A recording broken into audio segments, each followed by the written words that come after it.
आदरणीय बाबांनी आयुष्यभर 18 पगड जाती धर्माच्या लोकांसाठी काम केलं, नायरेवाल्यासाठी काम केलं, गुराखी राजासाठी काम केलं, कुणबी राजासाठी काम केलं, बळी राजासाठी काम केलं. कधी जात पात कधी कुठली गोष्ट न बघता 18 पगड जाती धर्माच्या लोकांना सोबत घेऊन आयुष्यभर काम केलं. 3-3 वर्ष एखादा पदावर असलेला माणूस जेलमध्ये राहतो ही साधी गोष्ट नाही. ते जेलमध्ये कुठल्या आरोपासाठी नाही तर लोकांच्या जलकल्याणाच्या हक्कासाठी लढण्यासाठी ते जेलमध्ये होते.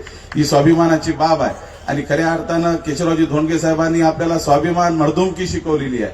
आणि मी आज भाऊ मुक्तेश्वर भाऊंशी आमची चर्चा झाली की आपण पुण्यतिथीचा कार्यक्रम करतो पण निश्चित आपण काहीतरी केलं पाहिजे. जसं पहिल्या पुण्यतिथीला आपण सुरुवात केली तसं याही आपण काहीतरी संकल्प करू आणि दोन्ही भावाच्या वतीनं कुटुंबाच्या वतीनं धोंडगे कुटुंबाच्या वतीने आम्ही एक संकल्प करतो की येणाऱ्या पुढच्या काळामध्ये शिक्षण महर्षी ज्येष्ठ स्वातंत्र्य सेनानी डॉक्टर भाई केशवरावजी धोंडगे साहेबांच्या नावाने सामूहिक विवाह सोहळा सर्व 18 पगड जाती धर्माच्या लोकांचा आपल्या माध्यमातून आपण करूया. सर्वांना आपण त्या ठिकाणी लग्न आपल्या वतीनं सगळं आपण त्या ठिकाणी करूया. नवरदान नवरा नवरी देव नवरी नवरदेव सगळं जे काय लागेल ते आपण त्या ठिकाणी करूया.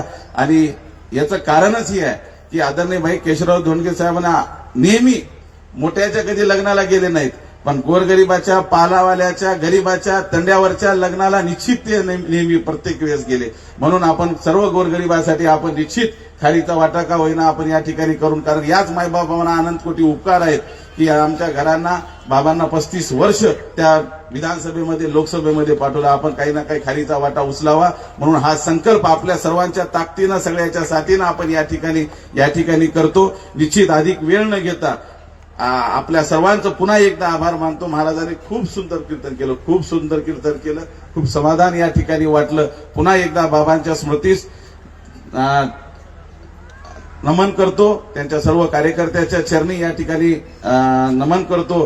गुरुनाथराव काका बाबांचे सहकारी या ठिकाणी उपस्थित आहेत. वयाच्या 95 वर्ष सुद्धा या ठिकाणी उपस्थित, त्यांचेही मनोपूर्वक या ठिकाणी आभार मानतो.